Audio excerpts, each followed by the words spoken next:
Hello dear student of class 8, welcome back to our channel Pathshala Sirji. तो जैसे कि हमने प्रीवियस वीडियो में आपके objectives and very short complete किया था, आज हम लोग करने वाले हैं शॉर्ट आंसर, जिसको हम लोग इजी वे में समझेंगे ताकि आप उसको अच्छे से याद रख पाओ और एग्जाम में लिख पाओ, जिससे आपका स्कोर अच्छा आए। तो let's start our class. Question number 13 से स्टार्ट हो रहा है। ये मार्क्स आपका 4 to 5 मार्क्स का क्वेश्चन आता है।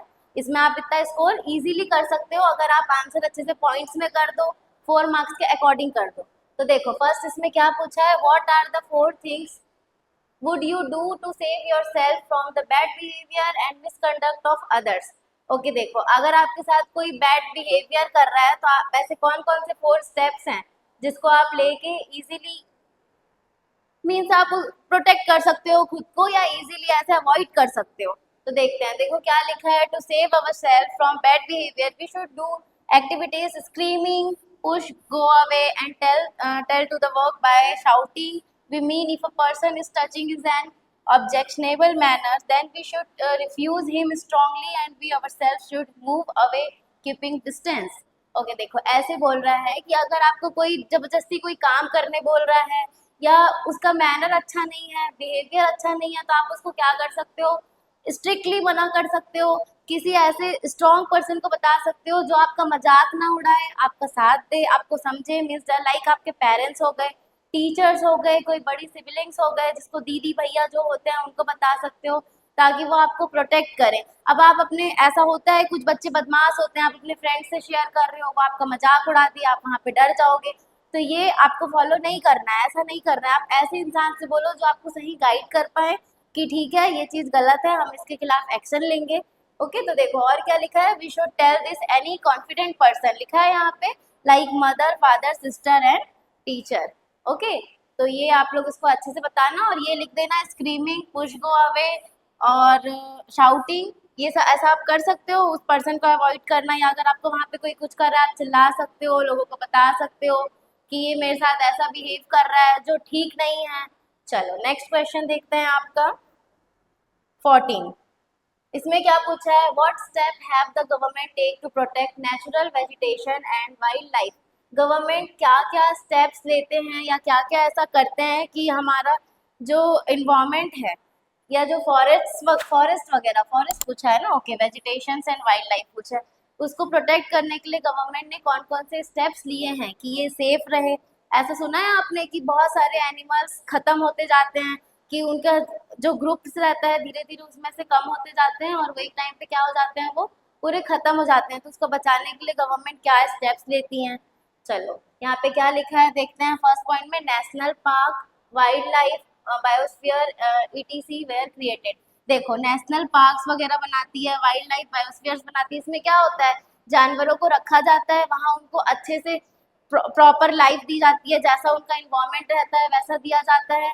हम लोग क्या, पहले क्या होता था कि पूरा जंगल वगैरह में है और वहाँ शिकार कर सकते हैं, तो धीरे धीरे लोग ही शिकार कर करके खत्म कर देते थे। अब क्या हो गया, ये इलीगल हो गया, मना है किसी बर्ड्स वगैरह को मारना, किसी जानवर को मारना। ये इसके लिए पनिशमेंट होता है, इसके जेल हो जाता है अगर ऐसा लोग मार दे किसी जानवर वगैरह को। तो देखो इसमें आगे लिखा ही होगा। देखो सेकंड क्या है, awareness programme on territorial and community level like forest festival, Van Utsav should be organise. देखो कुछ वन उत्सव जो है ये सब ऑर्गेनाइज करना, लोगों को जागरूक करना, उनको बताना कि देखो ये ऐसा है, इनको हमको प्रोटेक्ट करना है, ये वरना ये फ्यूचर में खत्म हो जाएंगे, और उनके लिए थोड़ा बताना कि इसका शिकार नहीं करो, ये सब होता है। देखो थर्ड पॉइंट में क्या है, encourage children of school to see birds, go to natural camps and visit bird sanctuaries. देखो जो चिल्ड्रंस वगैरह है उनको घुमाने लेके जाया जाता है जो भी, तो उसमें क्या होता है, ऐसे प्लेसेस में लेके जाते हैं जहाँ उनको दिखाए बर्ड्स वगैरह, बर्ड सेंचुरीज जहाँ पे बर्ड्स को रखा जाता है, एनिमल्स को रखा जाता है अलग से। जैसे कि अभी यहाँ पे क्या है, जंगल सफारी, जंगल सफारी में सारे जानवर दिख जाते हैं आपको, वहाँ उनको क्या किया गया है, प्रोटेक्टेड है, वो सेफली हैं।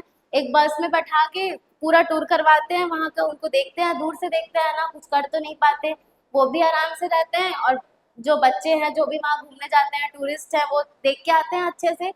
ओके, देखो फोर्थ पॉइंट में क्या है, announce that is the illegal to kill the birds and animals. यही मैंने कहा था, इलीगल है ये कि किसी भी बर्ड्स या जानवर को मारना या हार्म करना। उनको इंजर्ड करना। इसमें क्या है, गवर्नमेंट पनिश रखी है कि जेल तक हो जाता है अगर ऐसे कर दे तो। चलो नेक्स्ट देखते हैं आपका 15। What information do we get from English education. देखो जब ब्रिटिशर्स यहाँ रूल कर रहे थे तब हम लोग जो आए, उनका रहन सहन, उनका सोच, उनका थिंकिंग पावर और उनके अकॉर्डिंग जो स्कूल्स वगैरह थे उससे क्या क्या चेंजेस हुआ, क्या क्या डेवलपमेंट हुआ, उसके बारे में इसमें पूछा गया है। तो देखो क्या लिखा है, at the time of Britishers rule almost of all the India they introduce English education to facilitate their governance. Through English education, Indians were introduced to modern Western ideas such as freedom, equality, brotherhood, democratic principles, rationality and scientific thinking. देखो बहुत सारी चीजें change हुई थी। ऐसा नहीं है कि ब्रिटिशर्स एकदम आके सारा चीज खराब ही करके गए हैं, कुछ चीजें उन्होंने अच्छी भी की। पहले के लोग क्या होते थे, बहुत ज्यादा किसी चीज पे बिलीव करना, जैसे कास्टिज्म, कास्ट पे बहुत ज्यादा बिलीव करना। क्या कर रहे हैं वो, नहीं ये इस कास्ट का है लेकिन वो इंसान ही तो है। अभी देखियो बहुत कम हो गया है कि नहीं अब कास्ट पे उतना बिलीव नहीं कर रहे हैं। पहले क्या होता था, नहीं ये इस कास्ट का है तो हम इसको घर नहीं बुलाएंगे, इसके घर नहीं जाएंगे, इससे बात नहीं करेंगे, बहुत भेदभाव करते थे। वो सब क्या हुआ, धीरे धीरे कम हुआ। और क्या अननेसेसरी उन लोग बिलीव करते थे, मीन्स कोई भी कुछ बोल दिया कि ये वाला इस चीज को ऐसा नहीं करना है। सपोज कुछ एक चीज है, इसको आपने रात को ऐसा कर दिया तो आपके साथ ऐसा हो जाएगा, तो उसके पीछे रीजन क्या है ये कोई सोचता ही नहीं था। हाँ किसी ने कह दिया ये चीज रात को नहीं करना है तो नहीं करना है, या किसी भी चीज ऐसा आप एग्जाम्पल ले सकते हो कि कुछ बिलीव कर रहे हैं। आपके घरों में भी आपने सुना होगा कि कोई चीज ऐसे पेरेंट्स बोल रहे हैं या दादी दादा बोल रहे हैं तो हम भी कई बार क्वेश्चन नहीं करते हैं, या कोई बच्चे होते हैं वो क्वेश्चन करते हैं तो क्या बोलते हैं बड़े लोग कि ऐसा है तुम मान जाओ बात। तो ऐसे पहले के जमाने में बहुत होता था। तो वो क्या हुआ, धीरे धीरे लोग उसका रीजन पता करने लगे। जब पता चला कि इसका तो कोई रीजन ही नहीं है तो वो सारी चीजें क्या होती गई, कम होती गई। उसी के बारे में लिखा हुआ है। देखो आगे क्या, their ideas were the foundation of western modern civilization. People recognize the need of reform social levels such as superstitions, conservations, blind faith and caste system। देखो लिखा है ब्लाइंड फेथ मतलब ब्लाइंडली फेथ करना, ब्लाइंडली ट्रस्ट करना, बिना कुछ सोचे समझे कि हाँ ऐसा कह दिया है तो ऐसा होता होगा। किसी का मतलब पता नहीं है कि किसके साथ हुआ, क्यों हुआ, क्या रीजन है इसके पीछे का, बस ट्रस्ट करना। ओके देखो therefore along with the social reform measures were taken for religious reformers. This lead to re-study of ancient religion texts and philosophical ideas and text। देखो ये सब के कारण क्या हुआ, वापस से जो पुराने ग्रंथ वगैरह होती है उनको अच्छे से रीड किया गया कि उसमें एक्चुअल में लिखा क्या गया है। जैसे अफवाहें भी होती है ना कि कुछ लोगों ने पढ़ लिया कुछ दूसरा बोल दिया फिर वो लोग उसी में बिलीव कर रहे हैं, एक्चुअल में वो चीज़ लिखी ही नहीं हुई है। तो वो सब की वापस से उसको पूरा रीस्टडी किया गया कि एक्चुअल में चीजें हैं क्या, based on the evidence contained is this text many new ideas were proposed to reform social and religious evils effect their were made to spread their ideas to general public। this news helped to awaken people। इसमें क्या आया, लोगों में जागरूकता आई और क्या क्या, जैसे देखो उनको फ्रीडम के बारे में नॉलेज हुआ, ब्रदरहुड के बारे में नॉलेज हुआ कि कैसे साथ में रहना है, कैसे एक साथ वर्क करना है, कैसे गवर्नमेंट चलाना है, किसके लिए क्या पनिशमेंट होनी चाहिए। ओके तो इसका आंसर तो बहुत बड़ा है लेकिन आप ऐसे समझ गए, आप इसको पॉइंट्स में भी लिख सकते हो, एक एक पॉइंट्स लिख सकते हो according to your marks. Okay I hope आपको ये आंसर अच्छे से समझ आया होगा। चलिए नेक्स्ट देखते हैं, आपका क्वेश्चन नंबर 16 है। क्या पूछा है इसमें, where has the earliest evidence of primitive man found in Chhattisgarh. देखो छत्तीसगढ़ के बारे में पूछा गया है कि क्या क्या चीजें पहले ऐसा पाया गया है। ऐसा बोलते हैं ना कि कैसे बिलीव कर रहे हो कि ये चीज है तो कैसे वो मिलता है, एविडेंस मिलते हैं तब उस पर बिलीव किया जाता है। देखो क्या है, we get the initial evidence of primitive human civilization the form of rock painting.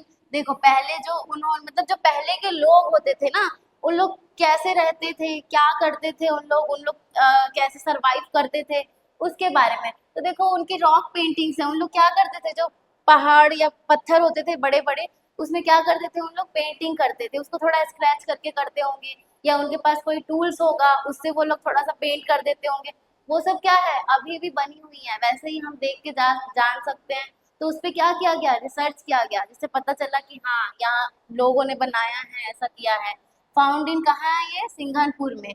कबरा पहाड़ ये एक ही साथ होगा, कबरा पहाड़, चितवा डोंगरी इन दुर्ग रीजन नियर रायगढ़, ये यहाँ पे है, ठीक है। चितवा डोंगरी इन दुर्ग में है, कहाँ है दुर्ग, रायगढ़ के पास। And the burial sites at Sarora, Mujgan and Kaka Karka Bhat on the Balod Dhamtari routes as well as in stone pillar found in Basna and Barliya village Saraipali. देखो ये जो स्टोन वाले पिलर्स हैं, स्टोन के जो पिलर्स बनाए गए हैं वो कब के हैं, उनके टाइम के हैं। वो कहाँ, मतलब उनका जगह भी दिया हुआ है, देखो ये कहाँ है अवेलेबल, सराईपाली में। ये आगे है, महासमुंद से आगे पिथौरा जाते हैं, वहाँ पे मिलता है, इस गाँव का नाम दिया है बलिया विलेज, वहाँ पे ये स्टोन पिलर्स हैं। ये सब देख के क्या पता लगाया जा सकता है कि हाँ वो उनके उस टाइम का ये सब बना हुआ है, उनके आर्किटेक्चर्स ऐसी थी। अब देखो क्या लिखा है, Rajim is known as the Prayag तीर्थ ऑफ छत्तीसगढ़। क्यों बोला जाता है, प्रयागराज में क्या है, वहाँ 3 नदियों का संगम होता है। सेम ऐसा ही कहाँ होता है, राजिम में। तो इसको क्या बोला जाता है, जैसे प्रयागराज क्या है, पूरे इंडिया का है वो।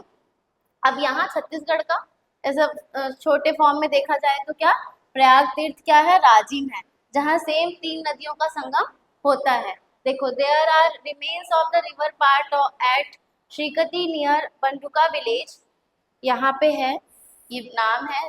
Trade was carried out by boat from the Mahanadi river to Sambalpur Hirakud via river waterway. देखो ये हीराकुंड उड़ीसा में चला गया।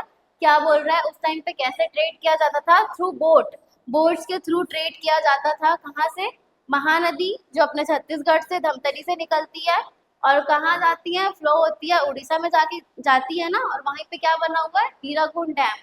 तो बता रहा है, और संबलपुर ये उड़ीसा में आता है ना आपका। देखो क्या बोला है कि बोट से ट्रेड किया जाता था महानदी रिवर से लेके जो हीराकुंड डैम गया है संबलपुर के पास है वहां तक। तो ये थ्रू वो लोग उस टाइम के लोग क्या करते थे, बोट्स के थ्रू ट्रेड करते थे, यहाँ से वहाँ सामान क्या करते थे, इम्पोर्ट या एक्सपोर्ट। तो क्लियर, ये क्वेश्चन आप लोग ऐसे बताना, और ये प्लेसेस के नेम्स थोड़े से याद रख लेना, क्या क्या चीजें हैं, कहाँ कहाँ पे हैं, ओके। और अच्छे से लिखना, और ये नाम तो याद ही रख लेना, प्रयाग तीर्थ ऑफ छत्तीसगढ़ हो ही गया होगा, पिछले क्वेश्चन में भी किया था हमने। चलो नेक्स्ट देखते हैं आपका क्वेश्चन नंबर 17।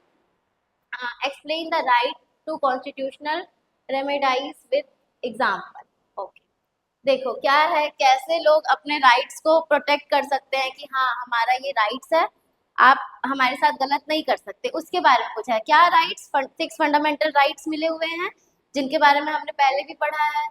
चलो देखते हैं इसमें कौन से राइट्स हैं। Under this right every citizen has right to approach the court if their fundamental rights are violated. इससे इससे क्या होता है, मीन्स क्या, अगर आपका राइट्स कोई छीन रहा है तो आप उसके खिलाफ क्या कर सकते हो, कोर्ट में जाके कंप्लेन कर सकते हो। This right protect our other rights if the rights of the group of people are violated each affected individual need not file as separate lawsuit. Any individual or organization can file a lawsuit against the government on behalf of that group. देखो अगर ऐसा किसी group में, देखो यहाँ example है, अभी आपको क्लियर हो जाएगा। जैसे एक सपोज कोई ग्रुप है, पूरे लोगों की राइट्स जा रही है, तो क्या कर सकते हैं, एक एक सब नहीं करेंगे कि हाँ मेरा भी ये राइट चला गया, मेरा भी ये राइट चला गया, सबका कॉमन है, तो वो कॉमनली क्या करेंगे, कोर्ट में कंप्लेन करेंगे या लॉ फाइल करेंगे। लॉ सूट्स मतलब क्या होता है, ऐसे केस फाइल करना किसी के अगेंस्ट, ओके। तो ये है, देखो एग्जाम्पल क्या है, अगर आपका कोई राइट्स छीन रहा है तो आप उसके खिलाफ कंप्लेन कर सकते हो, और फिर आपको कोर्ट सही डिसीजन प्रोवाइड करेगी और आपका राइट प्रोटेक्ट करेगी। देखो क्या लिखा है, if the government decide to build a dam on the river it will submerge the farms and homes of approximate 50,000 peoples. ऐसा बोल रहा है कि अगर गवर्नमेंट डिसाइड की है डैम बनाने का किसी रिवर पे, और उसके आसपास क्या है, बहुत सारे घर हैं, अप्रॉक्स कितना 50,000 लोग रहते हैं वहाँ के घरों में, it will impact their livelihood. ये अब घर हटाना पड़ेगा ना, तभी तो वहाँ डैम बन पाएगा। तो देखो this violated their fundamental rights to freedom of life and freedom to settle anywhere in the country and freedom of select the career of their choice. अब देखो उनके उसके कारण क्या होगा, उनको वहाँ से हटना पड़ेगा।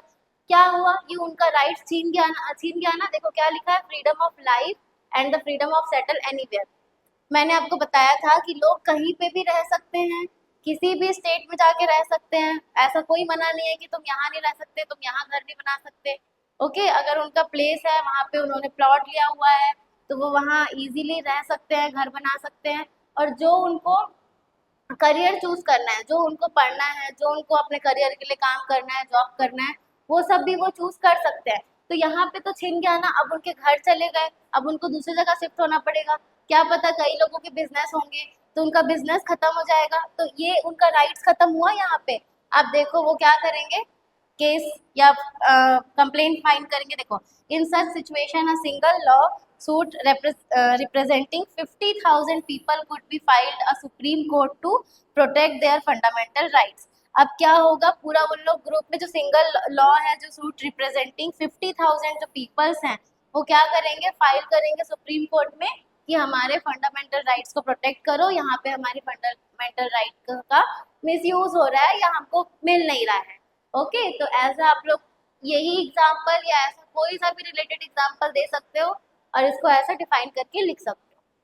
चलो नेक्स्ट देखते हैं, क्वेश्चन नंबर 17 का और है ना। ओके, ये आप लोग का लॉन्ग आंसर है जो आपको 5 मार्क्स में आता है। ठीक है, जो स्टार्टिंग के किए थे हमने 2 या 3, वो थे आपके शॉर्ट आंसर जो 4 मार्क्स के आएंगे, और ये आपका 5 मार्क्स का क्वेश्चन चल रहा है, ये और वाला आया ना। चलो देखते हैं, explain 4 important power of the president. President के कोई 4 इम्पोर्टेंट पावर्स बताने हैं आपको कि प्रेसिडेंट क्या क्या पावर रखते हैं और वो क्या क्या कर सकते हैं। तो देखिए, फर्स्ट पॉइंट में क्या है, the president appoints the governors of the state, ambassadors of the foreign countries, attorney general of the India, chairman and member of union public service UPSC, है ना, और चीफ इलेक्शन कमीशन। देखो क्या बोल रहा है, प्रेसिडेंट क्या अपॉइंट कर सकते हैं, गवर्नर्स ऑफ स्टेट और क्या, एम्बेसडर्स ऑफ फॉरेन कंट्रीज। ये क्या है, जो ऐसा आपने सुना है विदेश मंत्री, तो ये वही है ambassadors of foreign countries. Attorney general means क्या होता है, लॉयर, लॉयर्स होते हैं जो बहुत ही अच्छे पोस्टिंग के या बहुत ही हाई पोस्ट में रहते हैं, of India chairman and member of UPSC, UPSC का वो सिलेक्शन कर सकते हैं, चीफ इलेक्शन कमिश्नर। ये जो सारे पोस्ट के बारे में दिया है ना, इसको कौन देख सकता है, प्रेसिडेंट। मीन्स वो अपने अकॉर्डिंग जो भी टर्म्स एंड कंडीशंस हैं, जैसे उनको सिलेक्ट करना है, वो सब वो करवा सकते हैं। कौन है हमारे प्रेसिडेंट अभी, द्रौपदी मुर्मू जी। ओके, चलो देखते हैं, he summons the parliament to hold the session, he may adjourn और dissolve the parliament, he give his consent to pass the bill. Okay, देखो अगर कोई सा भी पार्लियामेंट में सेशन लेना है, पार्लियामेंट क्या है, हमारी कंट्री का सबसे बड़ा हाउस है जहाँ डिस्कशन होता है हर एक चीज पे। तो वहां पे अगर किसी भी चीज पे डिस्कशन करवाना है तो प्रेसिडेंट क्या कर सकते हैं, तुरंत मीटिंग कर सकते हैं। कि ये क्या होता है, समन्स मीन्स वही जो मीटिंग अरेंज करना कि हाँ अब उन्होंने बुलाया है तो वहां पे होगा ये सारी चीजें। ही में एडजर्न और डिसॉल्व, एडजर्न मीन्स वही कि जैसे हाँ डिस्कस हो रहा है, उन्होंने कहा ठीक है अब ये वाला अभी खत्म करते हैं और नेक्स्ट डेट दिया, तो वो होता है एडजर्न। और डिसॉल्व मतलब पूरा खत्म करना कि हाँ ये डिस्कशन अब यहाँ पे खत्म होता है। और क्या कर सकते हैं, अगर ऐसे कोई बिल वगैरह पास करते हैं लोकसभा राज्यसभा में, लॉ क्या ऐसे ही बन जाता है, नहीं, प्रेसिडेंट के साइन के बाद लॉ बनता है। तो पहले क्या होता है, वो लोकसभा से मेजोरिटी के साथ पास होता है, फिर राज्यसभा में, देन फिर जब प्रेसिडेंट लास्ट में उसमें साइन करते हैं तब वो लॉ बन जाता है। ओके, तो ये प्रेसिडेंट का राइट्स है कि वो किसी भी बिल को पास करवा सकते हैं और लॉ में कन्वर्ट कर सकते हैं। आप देखो थर्ड में क्या है, the president appoint the chief justice of supreme court and high courts और अदर जज। जो चीफ जस्टिस होते हैं, जो जज होते हैं सुप्रीम कोर्ट के एंड हाई कोर्ट के, उसको भी प्रेसिडेंट अपॉइंट कर सकते हैं।